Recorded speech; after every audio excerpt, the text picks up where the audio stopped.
Bem, é um prazer estar começando mais uma edição do nosso programa Conexão Empresarial. O programa Conexão Empresarial é resultado de vários e vários anos do evento Conexão Empresarial. Foi criado em 2009 e desde então tem tido o privilégio de conversar, de entender diversas personalidades do mundo corporativo e empresarial. E desde janeiro desse ano de 2022 passou a ser um programa no canal Viver Brasil. É um programa que tem esse objetivo: conversar e entender mentes que realmente são inspiradoras no âmbito corporativo. E nessa edição especificamente eu tenho o prazer de receber um amigo que vai estar contando um pouco da história dele. Certamente você que é de Minas Gerais, você que é de Belo Horizonte, já experimentou muito do que ele faz. Rodrigo Ferraz. Rodrigo Ferraz é um empresário mineiro, empreendedor gastronômico, graduado em Direito e Administração de Empresas, com especialização em Administração Financeira. Atualmente é diretor-geral do projeto Fartura, Comidas do Brasil, que realiza festivais em todas as regiões do país e em Portugal. Também é proprietário da cervejaria Albanos do Brasil, plataforma cervejeira que reúne fábricas, bares, rótulos e geração de conteúdos sobre o tema. É por isso que eu falei que muitos de vocês certamente já experimentaram o que o Rodrigo tem feito ao longo dos últimos tempos. Antes de começar a falar com ele e escutar um pouco dessa história, queria agradecer a você que está em Belo Horizonte, em Betim, em Contagem, em Nova Lima, em Sabará, em Juiz de Fora, em Governador Valadares, Ipatinga, Uberaba e Uberlândia. A cada uma dessas cidades, o nosso compromisso de crescer com a nossa programação, falando um pouco sobre cada uma dessas regiões. Rodrigo Ferraz, alegria estar te recebendo aqui no nosso Conexão Empresarial.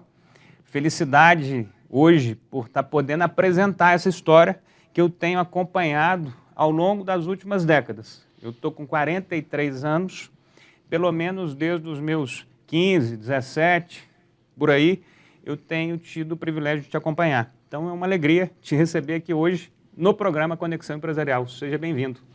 Gustavo, acho que o sorriso fala tudo, né? Se você falar aqui, todo momento que você estava falando, eu estava sorrindo, porque o prazer é meu. Eu também acompanho não somente a história do seu pai, mas a sua. E já adiantar os parabéns a você, o Leandro, a equipe toda, pela audácia, pela coragem de estar colocando esse canal aqui em Belo Horizonte, nessas cidades que você comentou, e para Minas Gerais. Rodrigo, o objetivo do Conexão Empresarial, além de te agradecer pelas palavras iniciais, o objetivo do Conexão Empresarial é realmente entender. Entender personalidades que, de alguma forma, causam admiração, causam boas influências. E você tem feito isso ao longo do tempo, não só nesse momento por conta de Fartura e de Albanos, mas desde o seu início empreendedor. Então, eu queria que você contasse um pouco. Em primeiro lugar, você é daqui, conta um pouco sobre a sua família, sobre as suas origens. Eu sei que a sua família tem uma relação com Belo Horizonte muito forte. Outro dia eu tive o privilégio de almoçar, de jantar na sua casa e vi ali parte dessas histórias. Ali é uma referência histórica também na nossa cidade. Então, eu queria que você contasse um pouco sobre de onde vem o Rodrigo. Muito legal a sua pergunta e colocada dessa forma tão carinhosa. Eu sou de Belo Horizonte, meus pais são de Belo Horizonte, já falecidos, Amadeu Ferraz e Ângela Ferraz. Sou o quinto filho, a rapa do tacho, como diz o outro. E muitos falam dessa questão, você nasceu em um berço de ouro. Sim, a minha família a tradicional de Belo Horizonte, a questão dos cartórios e tudo mais,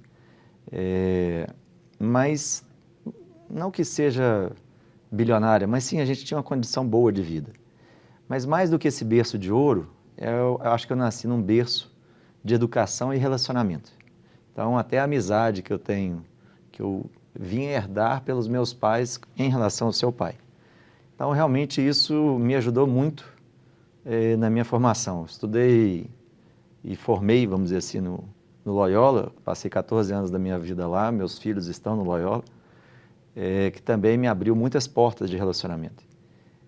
Dali fiz faculdade logo, sempre desde cedo, tinha uma questão de querer empreender, querer ganhar, me sustentar por mim mesmo, desde cedo. Eu falava isso com meu pai, e ele falava, vai chegar a hora, vai chegar a hora.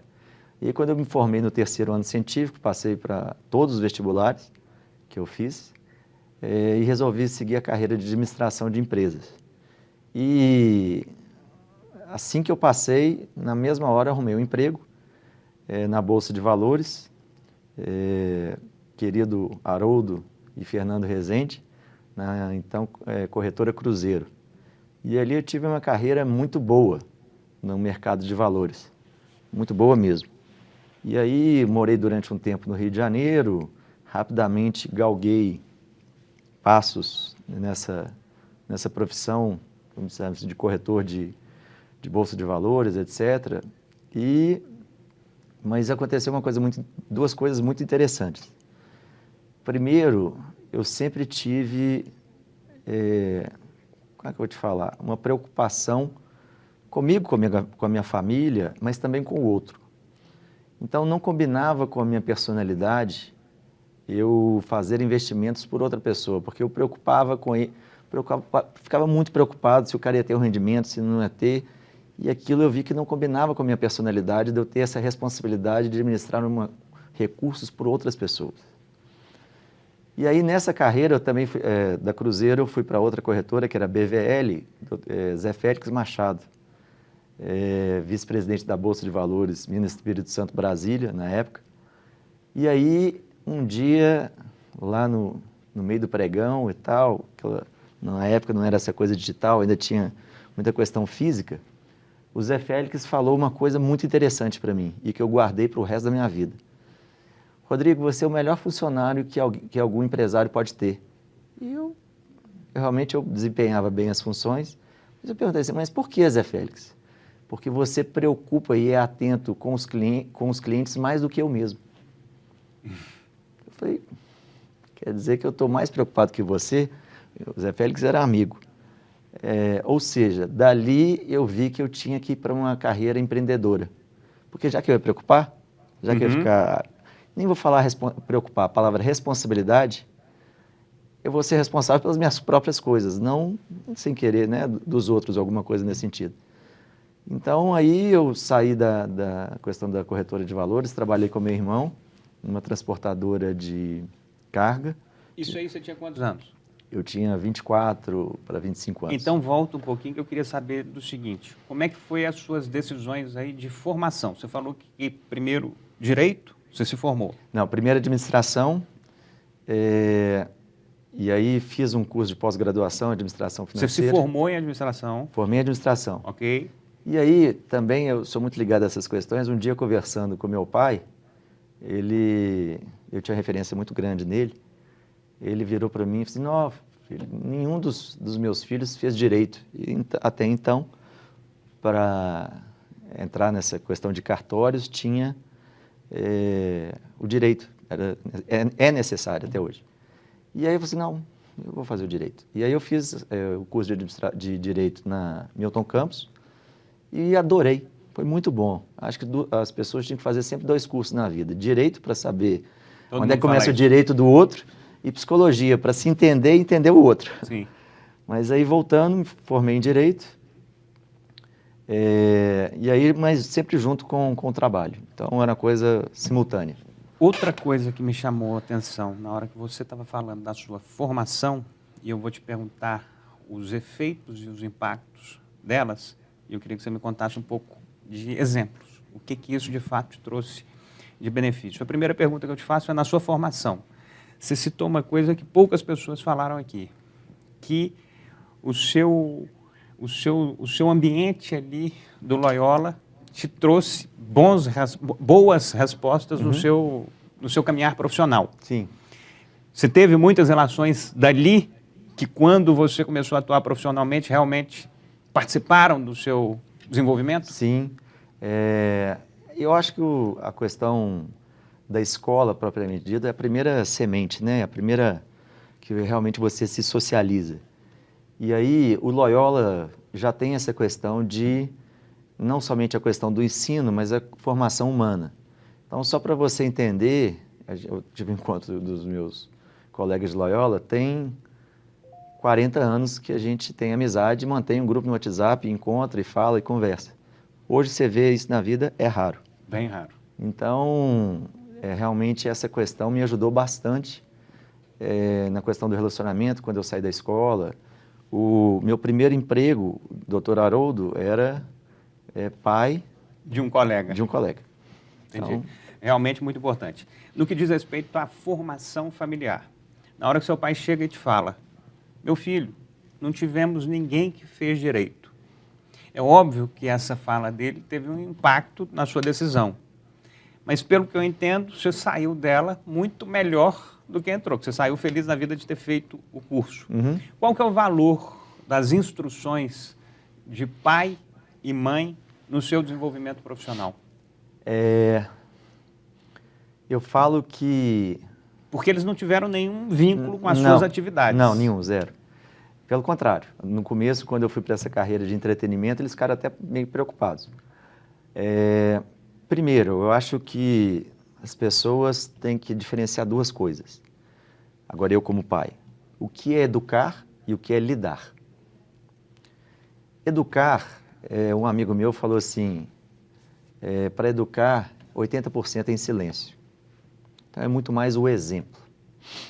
E o lidar realmente é o conversar, que faz parte da educação também, mas saber levar os seus filhos ou seus amigos, etc. E aí, o meu pai e a minha mãe me deram uma autonomia muito grande. Desde, que eu lembro aqui, desde 12 anos, 11 anos, eu já viajava sozinho, saía sozinho. Com 13 para 14 anos, eu viajei para a casa que a gente tem na praia sozinho, enfim. Então, essa autonomia eles me deram. Então, esse exemplo de que eles fizeram isso em silêncio, acho que faz parte do meu dia a dia hoje. E eu procuro dar essa autonomia para os meus filhos. E toda vez que tinha uma pontuação, alguma coisa mais assertiva, eles falavam, principalmente meu pai. Ele era um homem de poucas palavras, mas as palavras bem certeiras. Então, quando você falando um pouco, você falando dele, eu fiquei até um pouco emocionado, porque realmente a referência é grande. Então, quando ele falava, eu realmente prestava muita atenção. E eu vi que aquilo ali era importante para ele. E é muito bom quando você toma uma decisão, não do que às vezes você vai seguir o caminho, mas às vezes do que você deixou de lado. Por exemplo, nessa época, algumas vezes eu ia ajudá-la no cartório, alguma coisa assim, passava algum tempo trabalhando, e eu vi que aquilo ali não era a minha atividade.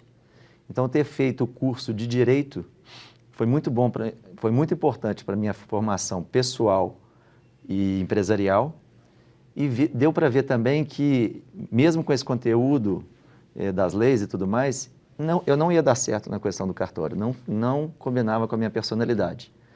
E aí, da mesma forma que eu tive essa questão da Bolsa de Valores, que a minha personalidade era muito responsável, eu ficava preocupado, também o ambiente, os processos desse sistema cartorial não combinavam comigo. Olha que legal, nós vimos aqui você entrando em portas, Isso. Tentando abrir e identificando que não era o seu caminho. Sim. Então você teve o primeiro momento de formado ali na administração, você foi trabalhar na Bolsa, depois se formou em Direito também, viu que não era o caminho que você queria seguir, e a partir daí resolveu empreender. Sim. Quando é que foi isso? Quando é que foi esse momento, então, de virada efetiva, que eu vou deixar esses dois caminhos e vou seguir um novo que eu ainda não sei qual é? Sim, eu tinha 28 anos, eu vi também que essa questão de empreender em família, você tem que ter uma maturidade grande. Acho que um grande exemplo que passou aqui pela sua mesa, Dr. Salvador, acho que ele é um exemplo de gestão familiar, sucessão familiar. Sim. Então, eu vi que essa gestão em família, realmente você tem que ter uma maturidade e uma sabedoria muito grande. E aí eu resolvi, apesar da transportadora na época também a gente ter tido um crescimento grande, e resolvi ir para a carreira solo. E aí, nessa carreira solo, eu comecei a procurar vários negócios, várias coisas, várias atividades. Eu tinha um certo capital que eu tinha guardado, etc., da bolsa e tudo mais. Tinha também um pouco de questão de família. E aí que, entre essas atividades, me apareceu um ponto ali na cidade que talvez muitas pessoas vão se relembrar, que é o Savassinuca, que é ali na contorno com Getúlio Vargas. Uhum. E aí, eu fui para lá e... Isso, 28 anos? 28 anos. Eu pensando, o que eu abro aqui, o que eu faço, etc. E me deu um estalo. Eu vou abrir uma choperia. O Pinguim de Ribeirão Preto. Foi um estalo. Eu tinha alguma ligação com Ribeirão Preto, mas realmente foi um estalo. Mas não tinha mais nada? Você não era amigo do pessoal do Pinguim? Nada, zero. Ok. Zero. Só tinha a referência que o chopp de lá era um chopp fantástico. E aí eu comecei a pesquisar, vi que em Belo Horizonte você tinha o hábito de sair para tomar, as pessoas assim, vamos tomar uma cerveja? Diferente de outros lugares, principalmente Rio e São Paulo, que você fala assim, vamos sair para tomar um chopp? E aí veio não, vou estudar isso. E aí procurei um amigo meu que já era do ramo, que é o Theo, falecido, uma amizade que já era do Loyola, uma pessoa maravilhosa, de um coração maravilhoso, a família como um todo, principalmente o seu Dimitri, pai dele, também falecido. E aí eu falei assim, Theo, vamos lá, vamos procurar esses caras, você já conhece do ramo, e vamos para cima. E aí fomos para Ribeirão Preto. Na época, o Pinguim era de um grupo, tinha acabado de ser vendido 5 anos atrás, para aquele grupo Graal, que é de posto de gasolina. E aí a gente procurou eles, não deu assim, como diz hoje, um match, pelo contrário. Tinha uma história no passado que falavam que tinha uma serpentina que vinha da fábrica da Antártica e já ia direto para o balcão de Ribeirão Preto. Do Pinguim de Ribeirão Preto, não é isso? Famosa essa história. Essa é um folclore. É folclore? É folclore, eu vou contar a história. E aí, um amigo meu de Ribeirão... Aí a gente foi procurar esse pessoal, não deu match, igual diz o outro. Pelo contrário, foi até meio desagradável, principalmente em relação a deles com a gente. E aí esse amigo meu de Ribeirão Preto virou e falou assim, você tem que conhecer, Rodrigo, aqui é o seu Albano. Eu falei, seu Albano? O seu Albano, que era dono do Pinguim até 5 anos atrás, ele que era um garçom de Ribeirão Preto, fundou primeiro uma confeitaria chamada Pinguim, em frente à porta da fábrica da Antártica em Ribeirão Preto. Você tropeçava, caía dentro da confeitaria. E nisso de sair os funcionários, as pessoas da fábrica, paravam ali e mestres cervejeiros, técnicos, foram fazer, vamos montar, em vez da confeitaria, uma choperia. E a gente vai te ensinar tudo sobre chopp. E ele era uma pessoa muito querida, muito inteligente. E aí eu fui conhecê-lo, ele me contou essa história, eu fui conhecê-lo, eu e o Theo, e aí deu match. Porque ele já era parecido igual um pinguim, ele era baixinho, troncudo e andava com as pernas meio abertas.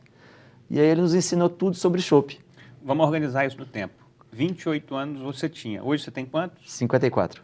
Então nós estamos falando 26 anos atrás. 26 anos atrás. Isso. Ok. Aí ele nos ensinou tudo sobre chopp.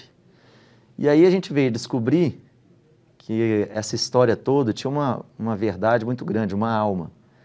Porque o seu Albano, que fez toda essa tecnologia referente ao chopp, e aí o Pinguim foi esse sucesso todo lá em Ribeirão Preto, tem até hoje, mas aí ele nos contou a história que um dia estava um jogo, se eu não me engano, comercial de Ribeirão Preto e Corinthians. Uhum. E aí, lotado o Pinguim, todo mundo admirando o chopp, lotado.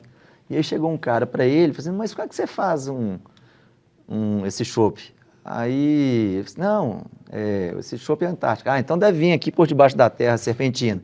Ele falou assim, é isso mesmo. Vem debaixo da terra, vem direto, porque estava lotado, ele não tinha tempo. E falou, é isso mesmo. E a história se espalhou. Todo mundo no bar, naquele mesmo dia, começou a olhar, cavar, olhar o asfalto, se tinha um... Cadê a mangueira? Cadê a mangueira? Cadê a mangueira? Cadê o tubo? E aí criou-se essa história.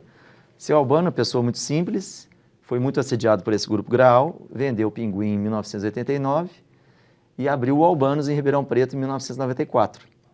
E aí o Albanos fazia, porque ele é falecido, mais sucesso para o Ribeirão Pretano e o Pinguim muito para o turismo. E aí acabou que a gente se deu muito bem, aí a gente abriu uma espécie de franquia, mas aí eu falei na época, todo mundo falava para mim, para o Theo, vocês têm que aproveitar o máximo, porque bar e restaurante em Belo Horizonte tem vida curta. E aí eu falei assim, não, Theo, vamos tratar disso aqui como empresa. Vamos... E a gente começou a fazer várias gestões Você e nunca deu certo. tinha feito nada nessa área? Nada, pelo contrário, eu sempre fui do dia, nunca fui da noite. E aí uma história muito interessante, que você vai lembrar também, pessoa maravilhosa, Hermógenes Ladeira, que era o diretor da Antártica, acho que escreve para vocês na Viver, não é isso? Na Viver Brasil. Pessoa na maravilhosa. Viver Brasil. E aí, a minha mãe, também amiga dele, ligou para o Hermógenes, Hermógenes, estou preocupado aqui, o Rodrigo vai mexer com esse negócio de noite, etc. Ele nunca foi disso, porque eu sempre fui do dia. Sempre atividade física, sempre gostei muito do dia. E ela disse, não, Ângela, não precisa preocupar não, isso aqui está começando a virar realmente um negócio importante. E aí convenceu ela ficou calma, e aí abriu, teve o apoio do Hermógenes da Antártica, a gente abriu o Albanos, explodiu, graças a Deus está até aí até hoje, e evoluiu, né? E aí eu lembro que o Hermógenes foi fazer a primeira visita ao Albanos. Só para citar, para quem não conhece, o Hermógenes Ladeira, ele é uma das pessoas que mais empreenderam na história de Belo Horizonte. Muita gente não sabe disso. Mas, por exemplo, se não me engano, ele uma das primeiras indústrias... Cervejaria Alterosa. Não, bicicleta. Ele trouxe a Peugeot para cá, fabricou as bicicletas aqui e depois criou o Guaraná Alterosa, que foi também cervejaria Alterosa de Minas Gerais. Isso há mais de 50 anos. É uma pessoa que é um grande exemplo. E também, vamos falar um pouquinho mais dele, Dona Diva, que é a esposa dele. Aquela ali, então, é impressionante. Essa aí realmente é uma das mulheres mais elegantes que eu já vi na minha vida. E aí, eu fui receber o Hermógenes e no dia entupi o esgoto do Albanos, que era tanta gente e a gente não estava preparado. E aí ele chegou e perguntou assim, onde é que está o Rodrigo? Ele está no banheiro. Aí ele foi lá olhando no banheiro, viu que estava a porta meio fechada assim, tem alguém aí? E eu e o Theo com a mão dentro do esgoto, tentando desentupir. E aí ele entrou, eu falei assim, Hermógenes, não posso te cumprimentar, a gente está... Então foram boas histórias que a gente leva para a vida toda. E aí começa-se, nesse capítulo, os primeiros passos do Albanos em Belo Horizonte. Sim. Como é que foi a estruturação dessa primeira etapa? Você teve algum receio? Obviamente já teve essa questão cultural de que em Belo Horizonte o processo não funcionava, os restaurantes abriam e fechavam. Como é que foi essa decisão de criar esse primeiro empreendimento já com uma ótica empresarial, com tudo já organizado, talvez com práticas que não ocorriam no setor naquele momento? Aí eu posso falar que essa questão do Albanos, primeiro eu sempre tive a vontade de empreender, a coragem e tudo mais. Segundo, eu posso dizer que às vezes a gente atira no que vê e acerta no que não vê. Eu não tinha ideia naquele momento que eu consegui juntar um excelente produto fora da curva, isso eu já sabia que era, com um momento do desejo das pessoas, do desejo do consumidor de ter vontade de realmente do chopp, junto com também uma coincidência que era a época da novela Rei do Gado, que era em Ribeirão Preto. Uhum. Enfim, várias questões que, para um negócio ter sucesso, eu vejo que não basta ter só a ideia criativa, precisa ter várias outras coisas, como a gestão, o desejo do consumidor, a marca, enfim, N coisas. Então, eu não tinha ideia que a gente tinha dado esse tiro tão certeiro. Quando a gente viu que deu esse tiro certeiro, e aí... Quanto tempo depois? 3 meses, porque... 3 meses depois você já falou, opa, acertamos o caminho. Porque várias vezes, nem 3 meses, no primeiro mês, várias vezes, durante, sei lá, uns 2 anos, várias vezes que a gente abriu o Albanos, tinha mais gente do lado de fora, já dava fila. Tinha gente do lado de fora esperando, e aí a gente abria e a casa já lotava. Isso foi passando, aí eu falei assim, então, Theo, vamos realmente, o Theo sempre muito companheiro, vamos fazer uma gestão, e aí de pesquisa de cardápio, viagem, todas as obrigações cumpridas corretamente, marketing. Eu lembro que a gente, na época do Mineirão, o primeiro camarote para assistir um jogo de futebol foi o nosso, quando o Mineirão ainda era do estado. Enfim, várias coisas que a gente fez inovadoras, tanto em termos de gestão quanto o hábito de consumo. Então, aquele negócio de a tulipa que a gente serve, o chopp, o copo, né, que é importante, o método de tirar um copo e colocar outro imediatamente, várias coisas a gente trouxe de Ribeirão e viu que o consumidor aceitou muito bem. Então, logo, primeiro, segundo mês, a gente já começou a trabalhar a forma de que não fosse um negócio passageiro, fosse um negócio para a vida toda. E aí, uma das coisas foi que a gente não permitia lotar o Albanos, aquela muvuca toda. Então, a pessoa que entrava era bem servida, o chopp, o atendimento sempre foi uma marca nossa. Acho que a gente foi, muitas pessoas do nosso ramo falam que a gente é o precursor do bom atendimento em Belo Horizonte e do chopp também. Então, a pessoa lá era muito bem servida. Então, meio que virou um objeto de desejo. E eu lembro que a gente literalmente barrava as pessoas se ocupasse a capacidade máxima. Eu lembro que a gente barrou uns 2 ministros de Estado, etc. Isso ficou famoso na época. E virou um objeto de desejo, ou seja, você não conseguiu entrar no Albanos? Ah, eu consegui. Então, as pessoas criaram esse objeto de desejo.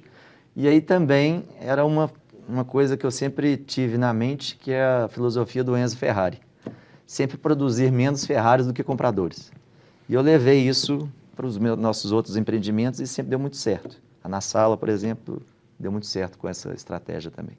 Nós vamos começar a chegar nesse momento agora, mas antes de continuar, eu vou pedir alguns poucos segundos para você, para que você nos aguarde. Nós vamos continuar a história aí e nós vamos abrir realmente como é que é o percurso para essa história que ele está contando, que se iniciou ali bem tranquilamente, se transformar na maior operação, numa das maiores operações de cervejaria que a gente tem no nosso estado, com uma expectativa de expansão muito maior. Uhum. E além disso, nós vamos contar como é que foi a chegada do Rodrigo nesse universo gastronômico, onde ele iniciou esse caminho a partir do Festival de Tiradentes, iniciado há mais de 20 anos, transformou ele ainda mais num negócio completamente diferenciado e hoje tem a realização desse evento em diversas partes do Brasil e nós vamos contar daqui a alguns segundos.